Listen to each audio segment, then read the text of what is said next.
سۆشیلا کارکی گوتمانی خو 73 ساڵن وەکە یەکەمین سەرۆکوەزیرە ژن یا نیپال سوند خواریە. ئەوەی قوناغەکە بە گوهێز دەبوو دەما 6 مەهان حکوومەتێ بڕێبە بەبژی پشتی خۆپێشاندانên توندیên کۆبوونە سەدەما هەلوشینە حکوومەتا بەرێ. سەرۆکوەزیرێ بەرێ کایپی شارماولی پشتی خۆپێشاندانên کو پەرلەمانتێدا هاتە شەوتاندن و gelek avahiyên giştî hatin rûxandin ji karkişandina xwe ragihandiye. Dewan xwepêşandanan de ji bo şermezarkirina astenkirina medya civakî û gendaliyê herîkêm 51 kesan jiyana xwe ji destan û hatin kuştin. Destnîşankirina karkî ku berê seroka dadgeha bilind bûye û bi sund xwarina wê êdî نیپال وەکە سەرکەفتنێکێ بینەش بە کۆکە ژنەکە سەربخۆژی تێناسکردن.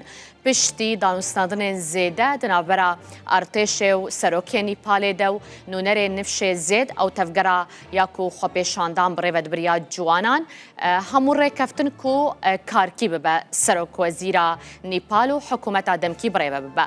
Bi hezaran çalakvanên ciwan yên ku Discordê bikartînin karkî weke rêbera xwe hilbijartine.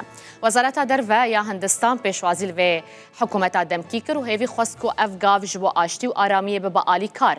De welatekî de ku zêdetirî pêncemîn nüfusa wê ya ciwanan bêkar e û dahata ya serêkesî pir kêm e, destnîşankirina karkî nîşaneke hêviyê ye ji bo paşerojeke geştir.